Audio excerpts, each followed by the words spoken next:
Hello children, welcome once again to my channel Smita Classes. We are dealing with the science book of standard 7. The name of the book is Future Kids Science and we have already done many of its chapters. Today we will be doing the 18th chapter. The name of the chapter is Wastewater Story. We will do the first part of this chapter today. We will start reading the chapter. Water is a basic need of all living beings to survive. We use water for drinking, cleaning, laundry purpose, bathing, watering plants, cooking, flushing the toilet, in schools, hospitals, industries and in public places. The water, which is rich in lather mixed with oil, black, brown water that goes down the drain from sinks, showers, toilet, laundries is called wastewater. Water, our lifeline. We largely get water from rivers, lakes or underground water. The water we receive is not clean and fit for drinking because it contains many impurities in the form of nitrates or sulfates from the soil, harmful germs, sand, etc. Clean water which is fit for drinking is known as potable water. Do you know how water gets dirty and unfit for daily use? We all are accountable for polluting water. All the wastewater is dumped in different water bodies without treating it, thereby polluting the water resources. Realizing the urgency of the situation, on the World Water Day on 22nd March 2005, the General Assembly of United Nations proclaimed the period 2005 to 2015 as International Decade for Action on Water for Life. It aims to reduce by half the number of people who do not have access to safe drinking water. So the used water or wastewater could be reused after cleaning it. Cleaning of water is a process of removing pollutants from it. About 95% of the water entering our homes goes down the drain. ठीक है, आज हम लोग पढ़ेंगे waste water story के बारे में कि जो वाटर वेस्ट हो जाता है, ठीक है, उसका क्या कहानी है, उसके बारे में हम लोग पढ़ेंगे. देखिए, सारे जितने भी लिविंग बींग्स है सबकी बेसिक ज़रूरतें होती हैं. उनमें से सबसे जो बेसिक ज़रूरत वह क्या है, वह पानी है. कोई भी लिविंग बींग बिना पानी के जीवित नहीं रह सकता है. ठीक है, तो वो उसका बेसिक नीड है. हम लोग सबको पानी की ज़रूरत है. पानी पीने के लिए, सफाई करने के लिए, कपड़े धोने के लिए, टॉयलेट्स में फ्लश करने के लिए, कपड़े धोने के लिए, नहाने के लिए, पौधों को पानी देने के लिए, कुकिंग करने के लिए, स्कूल में भी पानी की ज़रूरत है, हॉस्पिटल्स के में, इंडस्ट्रीज़ में और पब्लिक प्लेसेस में, हर जगह पानी की ज़रूरत है. अब जो है पानी, ठीक है, यूज़ हो जाता है. फिर जो पानी ड्रेन से बह के जाता है या ड्रेन से जो बह के जाता है उसमें क्या होता है, रिच इन लैदर होता है. मतलब साबुन का जो झाग वाला पार्ट होता है वह उसमें बहुत मिला हुआ रहता है. साथ ही ऑयल रहता है उसमें. और जो पानी वेस्ट पानी जाता है ड्रेन्स में, ब्लैक ब्राउन कलर का होता है. और वो ड्रेन्स में बहता हुआ जाता है. वो कहाँ से निकलता है? सिंक सबसे निकलता है. घरों में जो किचन के सिंक्स है, कि बेसिन्स है, कि शावर है जहाँ हम नहा रहे हैं वहाँ से, लॉन्ड्रीज से जहाँ कपड़े धो रहे हैं, या टॉयलेट से, वहाँ सबसे वो निकल के वह ड्रेन में black brown water rich with leather and oil goes away. वो क्या कहलाता है? वही है वेस्ट वाटर. ठीक है, वाटर हमारा लाइफ लाइन है ना, हमारे जीवन की रेखा है. पानी जीवन जीने का एक बेसिक नीड है पानी. ठीक है, हम लोग को लार्जली पानी कहाँ से मिलता है? नदियों से मिलता है, रिवर्स से, लेक्स से, तालाबों से, या फिर अंडरग्राउंड वाटर जो कि हम लोग पंप आउट करके निकालते हैं. ठीक है, बोरिंग करके निकालते हैं. जो वाटर हम लोग को नॉर्मली लेक्स वगैरह से मिलता है वो फिट फॉर क्लीनिंग और फिट फॉर ड्रिंकिंग नहीं होता है. क्यों?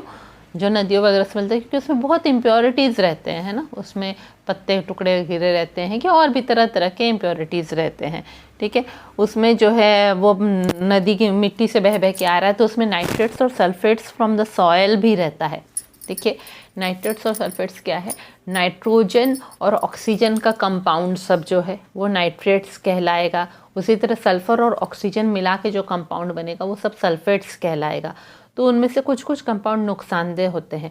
वह मिट्टी के थ्रू रिवर्स के, लेक्स के पानी में आ जाता है. ठीक है, साथ ही साथ हार्मफुल जर्म्स भी रहता है. बहुत ही नुकसान पहुंचाने वाले कीटाणु भी उस पानी में रहते हैं. बालू रहता है, मिक्स्ड रहता है. तो ये सब पानी जो आता है वो बहुत ही अनफिट फॉर ड्रिंकिंग होता है. उसे हम पी नहीं सकते, उसे क्लीन वाटर नहीं कह सकते हैं.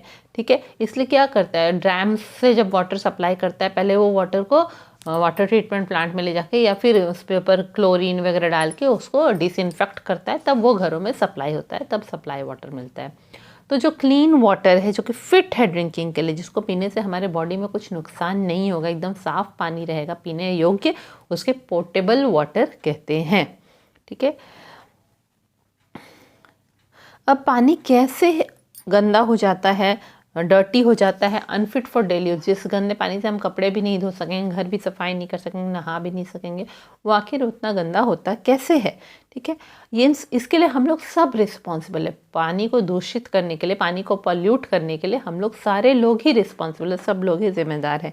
ठीक है, जितना भी वेस्ट वाटर निकल रहा है वो सबको कहाँ डंप कर दिया जाता है, हमारे सिटी के आसपास के जो वाटर सोर्सेज हैं, कोई अगर तालाब है, कोई नदी है, वहाँ जाके उसे छोड़ दिया जाता है, वहाँ पे डंप कर दिया जाता है। ठीक है, तो इसके कारण क्या होता है, जो वाटर सोर्सेज हैं, मतलब कि जो वाटर के स्रोत हैं, जहाँ से कि हम लोग को पानी मिलता है, जिस नदी से हम लोग को सप्लाई पानी मिलना चाहिए था, उसी को हम लोग पॉल्यूट कर दे रहे हैं। और वो भी उसको पहले ट्रीटमेंट नहीं किया जा रहा है, उसको पहले ड्रेन के पानी को ट्रीटमेंट प्लांट में भेजना चाहिए, तब उसे वाटर सोर्सेज में छोड़ना चाहिए। तो ऐसा नहीं किया जा रहा है, तो वाटर सोर्सेज, पानी के जो स्रोत है वो ही पॉल्यूटेड हो जा रहे हैं। आपने देखा होगा समुद्र के पास, आपने देखा होगा समुद्र में ड्रेन्स, होटल के ड्रेन्स को छोड़ दिया जाता है। ठीक है, तो इस तरह हम लोग सभी जिम्मेदार हैं पानी को पॉल्यूट करने के लिए, पानी सोर्सेज को पॉल्यूट करने के लिए। ठीक है, ये सब कुछ देखकर जो यूनाइटेड नेशंस है, आप जानते हैं ना, यूनाइटेड नेशंस कुछ कंट्रीज़ का एक ऑर्गेनाइजेशन है मिला हुआ, जो कि ह्यूमन मैनकाइंड के लिए जो है होल वर्ल्ड में काम करते रहते हैं, अलग अलग कंट्रीज़ में जहाँ पे ज़रूरत हो। ठीक है, उसके बहुत सारे अलग अलग पार्ट है, WHO भी उसका एक पार्ट है, वर्ल्ड हेल्थ ऑर्गेनाइजेशन।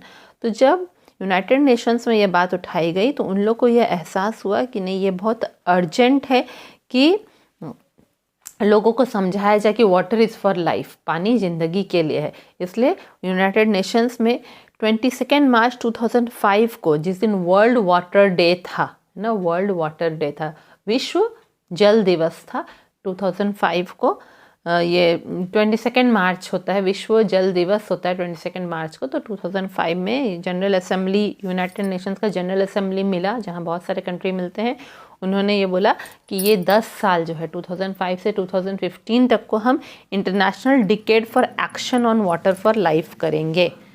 डिकेड क्या होता है, 10 वर्षों का समय होता है। ठीक है, तो बोला कि ये इंटरनेशनल डिकेड होगा, माने पूरे विश्व में ये 10 वर्ष हम क्या करेंगे, वाटर फॉर लाइफ पे एक्शन करेंगे, कि पानी जीवन के लिए है, उस पर हम काम करेंगे। हम लोग एम करेंगे, यह टारगेट लेके जनरल असेंबली के लोगों ने यह टारगेट लिया कि जितने लोगों को पोर्टेबल पानी मिलता है, पीने योग्य पानी मिलता है, वो बहुत ही कम लोग हैं कि उनको पीने का पानी बहुत कम लोगों को अच्छे से मिल पाता है, सब लोग को नहीं मिल पाता है। तो उन लोगों ने सोचा कि अगर मान लीजिए 100 लोगों को नहीं मिल पाता है तो उसको हम रिड्यूस करें, 50 करेंगे, मतलब कि एटलीस्ट 50 लोगों को पीने का पानी, सेफ ड्रिंकिंग वाटर मिले। ठीक है, यही एम लेके वो international decade for water for life का एक्शन शुरू हुआ। 10 वर्षों के लिए काम उन लोगों ने शुरू किया। ठीक है, तो क्या किया जा सकता है कि ये जो पानी जो यूज़ हुआ है, या वेस्ट वाटर जो निकल रहा है, या पानी यूज़ जो कर लिया गया, उसको फिर से रीयूज़ किया जा सकता है। कैसे, उसको क्लीन करके, वाटर ट्रीटमेंट प्लांट में भेज के उसको क्लीन करके उसको फिर से यूज़ किया जा सकता है। क्लीनिंग ऑफ वाटर का मतलब क्या है कि वाटर से जो पोल्यूटेंट्स हैं, जो दूषित करने वाले तत्व हैं, जो वाटर को दूषित करते हैं, उन पोल्यूटेंट्स को उसमें से हटा देना, वही कहलाता है cleaning of water.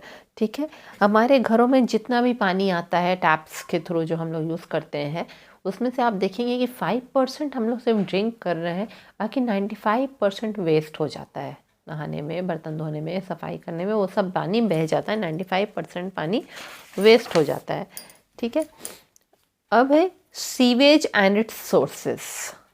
Water that goes down the drains of sinks, showers, toilets, etc. is called wastewater or sewage. Sewage or wastewater is highly polluting and is a potential source of waterborne diseases. It is a subset of wastewater that is contaminated with feces or urine, but is often used to refer any liquid waste. The used water or wastewater could be reused after cleaning it by removing pollutants from it. The impurities present in sewage are called contaminants. Domestic sewage. Domestic sewage is the used water from houses, mostly coming from the kitchen, bathroom and garden, dishwashing, the garbage disposal. Domestic sewage contains much more than just water. It contains anything that might go down the drains, for example, soaps, bits of food, hair, human excreta, urine, toothpaste, detergents, etc. Commercial waste is generated from places like schools, offices, marketplace, hospitals, restaurants, hotels, public places, shops, construction sites. Agricultural waste. It includes liquid waste generated from agriculture as a result of excessive water usage that gets drained into lakes, rivers and oceans. Such a liquid waste contains fertilizers, pesticides, insecticides and at times even animal waste. Industrial sewage.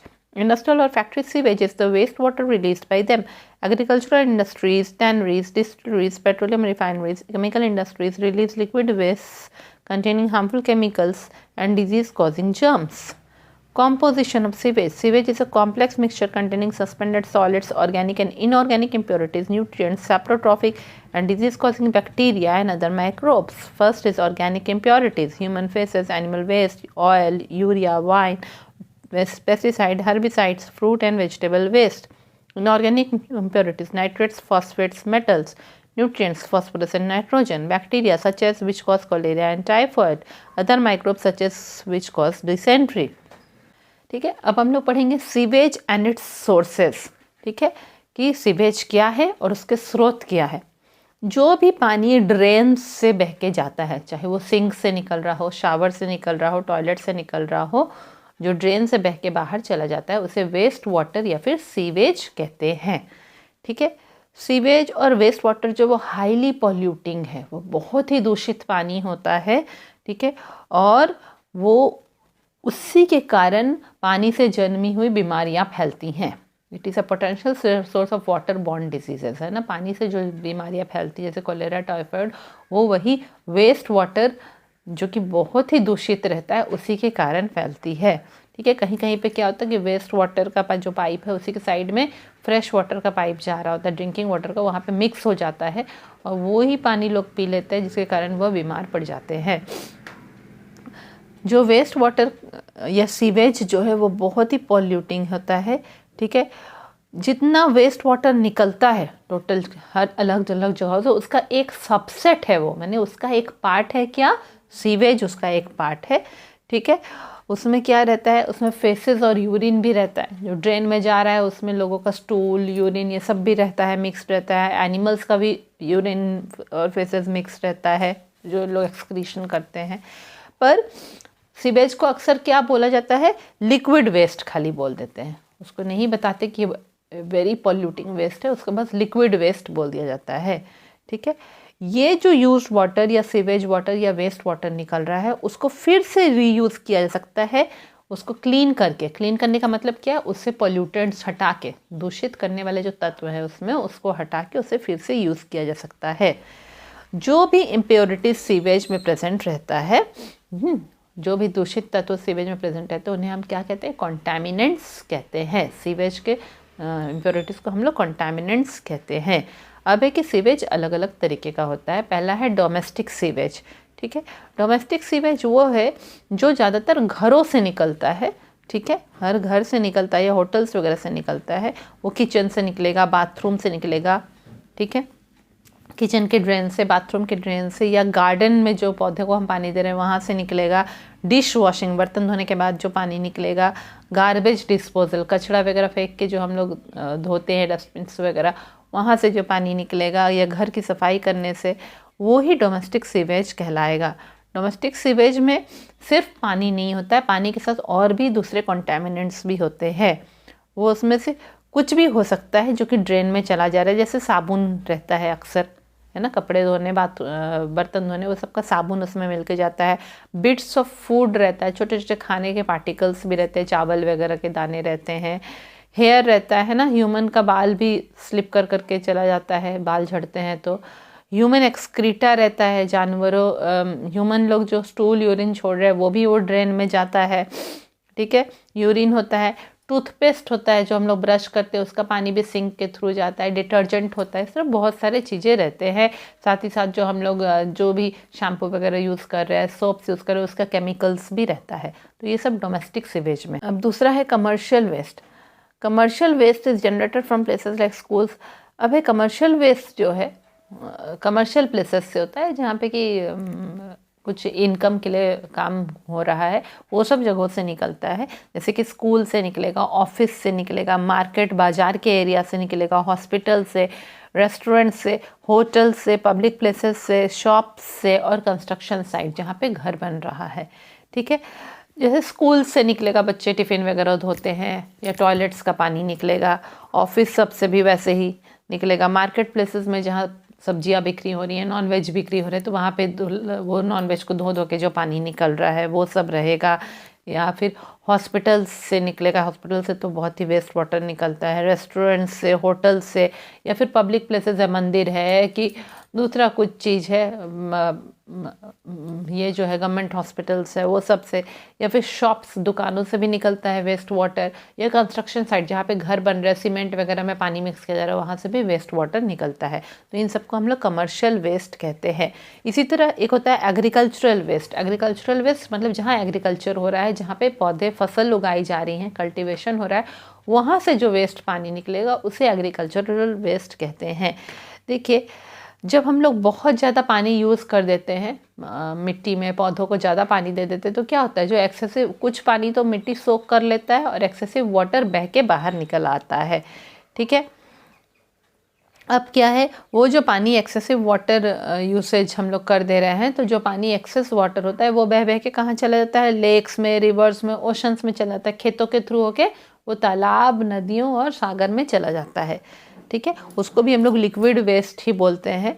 तो उस liquid waste में क्या क्या harmful चीज़ें रह सकते हैं। देखिए, खेतों में हम लोग फर्टिलाइज़र यूज़ करते हैं, है ना, केमिकल फर्टिलाइज़र यूज़ करते हैं फर्टिलिटी ऑफ सॉइल बढ़ाने के लिए।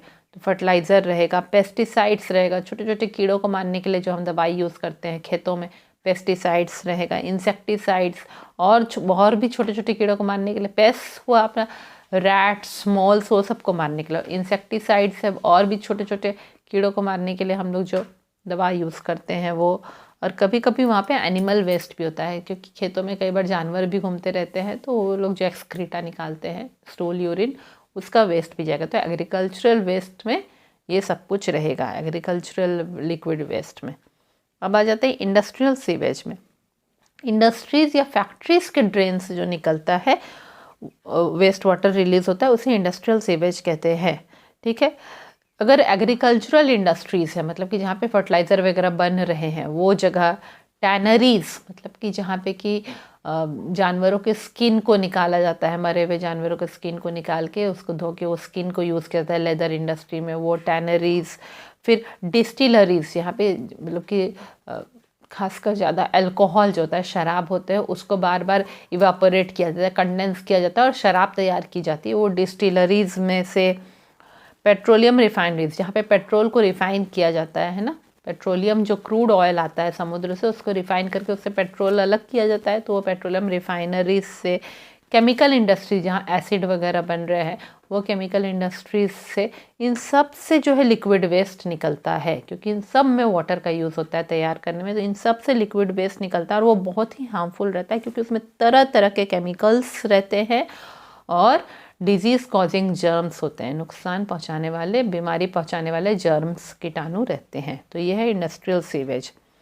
यानी कि अगर आपको बोले कॉम्पोजिशन ऑफ सीवेज क्या है, सीवेज क्या चीज़ है, तो सीवेज मिक्सचर है अलग अलग चीज़ों का, है ना। वेस्ट वाटर जो है वो मिक्सचर है अलग अलग चीज़ों, जो ड्रेन से जा रहा है वेस्ट वाटर, वो अलग अलग चीज़ों का मिक्सचर है, जिसमें सस्पेंडेड सॉलिड्स रहेंगे। आप देखे होंगे ड्रेन में पत्थर के टुकड़े, प्लास्टिक, पेपर, ये सब भी रहता है ना। तो सस्पेंडेड सॉलिड्स, पत्ते पड़े रहते हैं, छोटा छोटा सॉलिड पार्टिकल जो पड़ा रहेगा वो पहला रहता है उसमें impurity.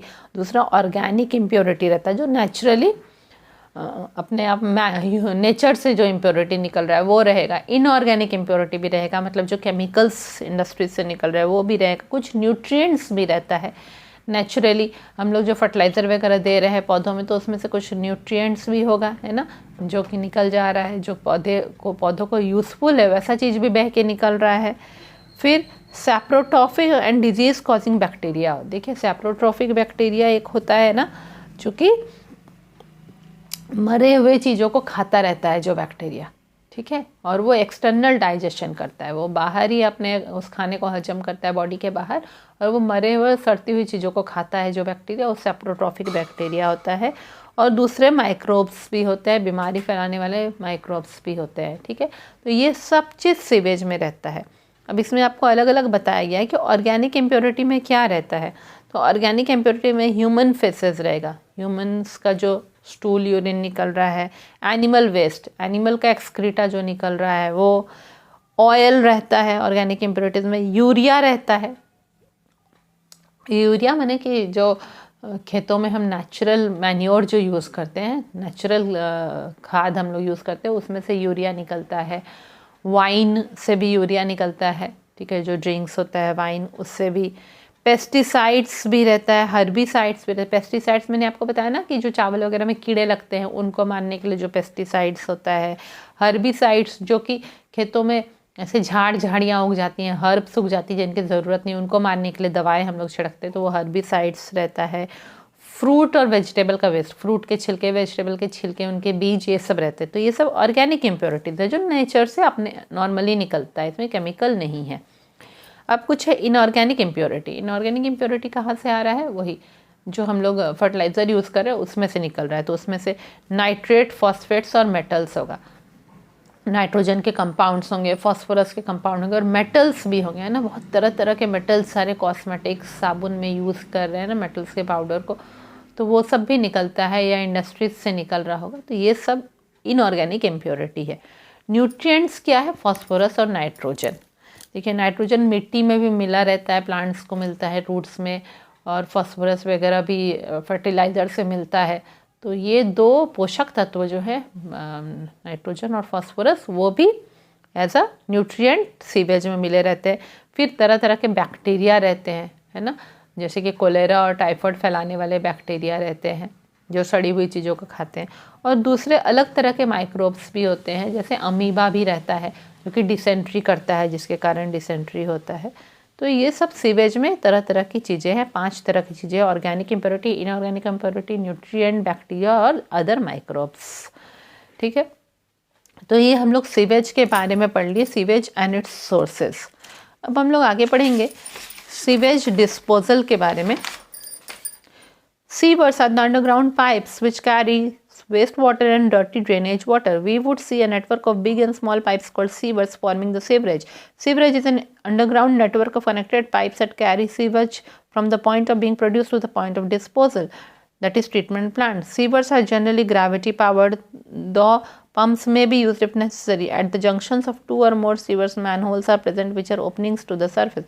Manholes are provided at every 50 meter to 60 meter in the sewerage. In some urban areas, sewage is carried separately in sanitary sewers and run off from streets and carried in storm drains. Storm drains, also called storm sewers, are large pipes that transport storm water runoff from streets to natural bodies of water to avoid street flooding. When the two systems are operated separately, the sewer system that is not the set of storm drains is called a sanitary sewer.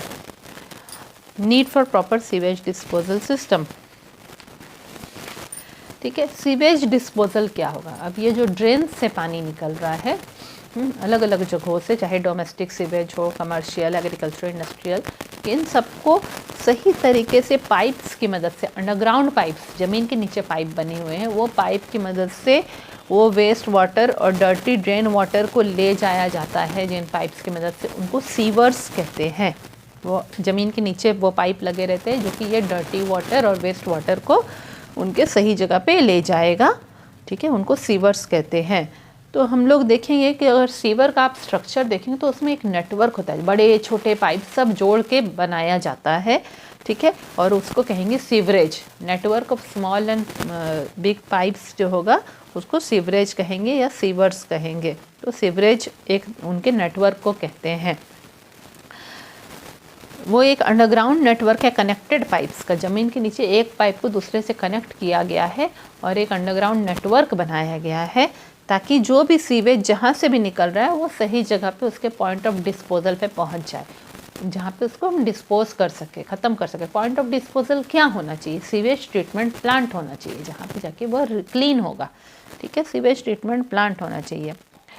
ये जो sewers होते हैं, ज़मीन के नीचे जो pipes होते हैं, वो जनरली ग्रेविटी पावर्ड रहते हैं, मतलब कि अर्थ की जो ग्रेविटी है वो अपने आप ही वो सीवेज को नीचे की तरफ खींच लेती है, वो अपने आप ही नीचे की तरफ खींचते जाते हैं। देखिए पानी का टेंडेंसी होता है नीचे की तरफ फ्लो करता है ना, उसी तरह ये जो सीवेज है वो सीवर्स जो पाइप है वो उनको अपने तरफ नीचे की तरफ खींच लेती है।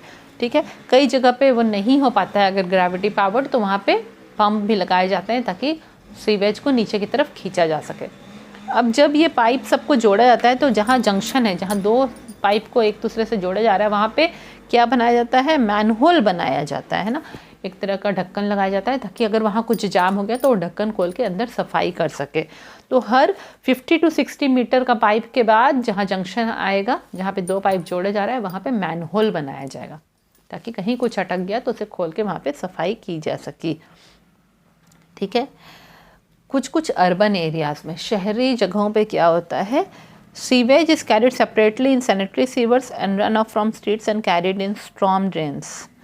देखिए कई कई जगह पे दो तरह के सीवर्स लगाए जाते हैं। एक होता है सैनिटरी सीवर्स होता है जो कि घरों के ड्रेन्स से जो पानी निकल रहा है बाथरूम से वगैरह से, उसको पानी को ले जाने के लिए कुछ पाइप अलग लगाए जाते हैं, और कुछ पाइप जो गलियों में पानी बह के आ रहा है, ठीक है, स्ट्रीट रन ऑफ जो है, गलियों में पानी बहते हुए गलियों के ड्रेन से जो आ रहा है, या फिर स्टॉर्म रन ऑफ, मतलब कि बहुत ज़ोर की तूफान आई और बहुत बारिश हुई है, गलियों में पानी भर गया है, तो वो भी ड्रेन में बह के आएगा, तो वो पानी को सेपरेटली ले जाया जाता है, उसको स्टॉर्म ड्रेन्स कहते हैं। एक क्या हुआ, एक सैनिटरी सीवर्स है जो कि टॉयलेट्स वगैरह से आने वाला पानी, और एक स्टॉर्म ड्रेन्स है जो कि रोड के साइड में जो ड्रेन्स होता है उससे जो पानी आ रहा है, या फिर तूफान वगैरह, आंधी तूफान बारिश आई, उसके पानी को ले जाने के लिए अलग से पाइप्स लगाया जाता है, इसको स्टॉर्म ड्रेन्स कहते हैं। वो बड़े बड़े पाइप होते हैं जो कि स्टॉर्म वाटर रन ऑफ, यानी कि जब आंधी तूफान आए तो वो जो पानी, बहुत ज़्यादा पानी गलियों में बह रहा है, सड़कों पर बह रहा है, उसको ले जाने के लिए जो पाइप रहता है उसे स्टॉर्म ड्रेन्स कहते हैं। और इन सबको ले जाके कहाँ पे छोड़ा जाता है, नेचुरल बॉडीज़ ऑफ वाटर में छोड़ा जाता है। ठीक है, जाके आसपास कोई लेक या रिवर है वहाँ पे ये स्टॉर्म पाइप्स को छोड़ दिया जाता है, ताकि अगर सड़कों पे वो पानी जमा रहेगा तो क्या होगा, सड़क में फ्लडिंग हो जाएगा ना, बाढ़ आ जाएगी ना, सारे ड्रेन के पानी, आंधी तूफान का पानी सब मिक्स हो जाएगा। इसीलिए उनको इस तरह से स्टॉर्म पाइप से नीचे ले जाके बाहर कुछ वाटर बॉडीज़ में छोड़ दिया जाता है। ठीक है, तो दोनों सिस्टम को कई बार अलग अलग ऑपरेट किया जाता है, दोनों पाइप कनेक्टेड नहीं रहते हैं, तो जो सीवर सिस्टम, जो पाइप का सिस्टम स्टॉर्म ड्रेन्स जिसमें नहीं है उसको सैनिटरी सीवर खाली कहते हैं। ठीक है, और कई बार दोनों को जोड़ा भी जाता है। Need for proper sewage disposal system. Sometimes sewer systems are blocked due to lack of maintenance. This blockage is caused by the deposition of different materials present in the sewage. These materials may be plastic, grease, oils, rags, etc. Imagine what would happen if अच्छा ये हम लोग पढ़ चुके हैं। What would happen if the sewer system of our town gets blocked for a few days? Sewer systems carry sewage outside the houses and help us to keep clean. The blockage of sewer system shall make house dirty and uncomfortable to live in. Thus, in order to keep house clean, we must have a proper sewage disposal system.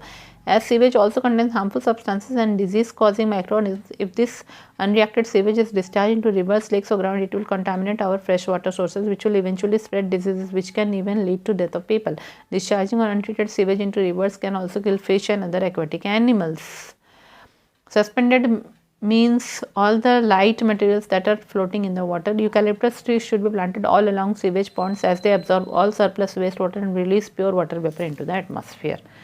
ठीक है, अब है कि proper sewage disposal system होना चाहिए। ये जो घरों के toilets, kitchen, sink, shower, laundries, ये सब से जो पानी निकल रहा है उसको सही तरीके से उसको डिस्पोज करना चाहिए, सही तरीके से उसे ख़त्म करना चाहिए।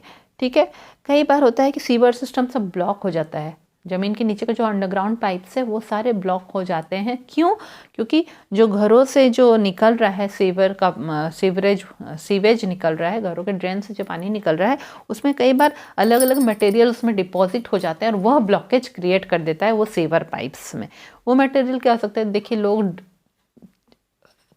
चिप्स खाएंगे, उसके पैकेट को रोड पे फेंक देते, तो वो जाके कहाँ गिरेगा, वो ड्रेन में ही गिरेगा, है ना।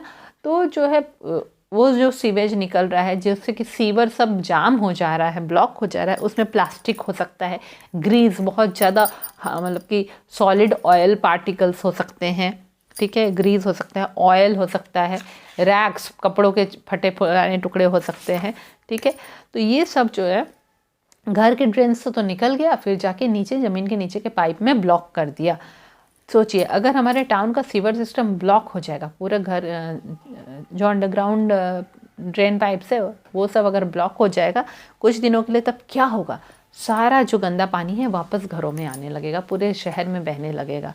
ठीक है, तो सीवर सिस्टम इसलिए बनाया गया है ताकि सीवेज को शहरों से निकाल दिया जाए, घरों से निकाल के हमारे घरों को, हमारे शहर को क्लीन रखा जाए। ठीक है, तो जो ब्लॉकेज अगर हो जाएगा सीवर सिस्टम में तो हमारे घरों को वो गंदा कर देगा और हम लोग उसमें रह नहीं पाएंगे, हमें अनकंफर्टेबल लगेगा। ठीक है, तो हमारे घरों को साफ़ करने के लिए हमें चाहिए कि सीवेज डिस्पोजल सिस्टम पूरा ठीक रहना चाहिए, उसमें ब्लॉकेज नहीं आना चाहिए। ठीक है, साथ ही साथ सीवेज में हार्मफुल, बीमारी करने वाले, नुकसानदेह बैक्टीरिया भी रहते हैं। ठीक है, तो अगर इस अनट्रीटेड सीवेज को, ये सीवेज को अगर हम लोग खुला छोड़ दें ड्रेन के वाटर को, तो उससे तो बहुत सारी बीमारियाँ हो सकती है, लोग मर भी सकते हैं। ठीक है, उसको अगर इस ड्रेन के पानी को बिना सफाई किए हम लेक्स, रिवर्स और ग्राउंड में छोड़ दें तो क्या होगा? जितना हमारा फ्रेश वाटर सोर्स है, नदियों का पानी को भी सप्लाई घर में किया जाता है ना, वो भी दूषित हो जाएगा, लेक्स दूषित हो जाएंगे, अंडरग्राउंड वाटर में भी ये केमिकल्स चले जाएंगे, जिसके कारण जो है बहुत तरह की बीमारियां फैल जाएंगी और बहुत सारे लोग मर जाएंगे। इसलिए अनट्रीटेड सीवेज को, बिना सफाई किए उस सीवेज को कभी भी नदियों, तालाबों में नहीं छोड़ना चाहिए। उससे क्या होता है, वहाँ की मछलियाँ और दूसरे जो एक्वाटिक एनिमल है, जल के रहने वाले जो जीव जंतु है, वो भी मारे जाते हैं। सस्पेंडेड मटेरियल का मतलब क्या है कि जो ऊपर से हल्के लाइट मटेरियल, जो सॉलिड पार्टिकल कचड़े में पड़े हुए हैं, जो कि ऊपर फ्लोट करते हुए हम लोग को दिखाई देते हैं, तैरते हुए, जैसे पत्ते वगैरह, छोटे छोटे पत्ते, कागज़ वगैरह तैरते हुए दिखाई देंगे ना। कागज़ तो फिर भी डूब जाता है, पत्ते वगैरह दिखाई देंगे, उसे सस्पेंडेड मटेरियल कहते हैं। कहा जाता है कि यूकैलिप्टस ट्री जो होते हैं, बहुत लंबे लंबे यूकैलिप्टस ट्री होते हैं, इससे यूकैलिप्टस ऑयल भी बनाया जाता है, उन सबको सीवेज पॉन्ड्स के साइड साइड में लगाना चाहिए। जहाँ पे कि सीवेज के पानी को हम छोड़ रहे हैं, गंदे पानी को, जिन तालाबों में, उसके आसपास यूकैलिप्टस ट्री को लगाना चाहिए। क्योंकि यूकैलिप्टस जो है एक्स्ट्रा वाटर जितना आसपास है उस सब को वह एब्जॉर्ब कर लेता है और फिर उसको वो एब्जॉर्ब करके उनके पत्तों के थ्रू, यूकैलिप्टस ट्री के पत्तों के थ्रू प्योर वाटर वेपर, साफ पानी जो है एटमॉस्फेयर में आता है। यानी यूकैलिप्टस कितना ही उपयोगी पेड़ है ना। तो इस तरह से सीवेज डिस्पोजल होना चाहिए। आज ये first part of the video complete हुआ है। इस चैप्टर का फर्स्ट पार्ट हमने कंप्लीट कर लिया है। जल्दी हम इसका सेकंड पार्ट करेंगे और जब हम सेकंड पार्ट करेंगे तो ये वेस्ट वाटर स्टोरी चैप्टर हमारा कंप्लीट हो जाएगा। मिलते हैं नए वीडियो में। Thank you.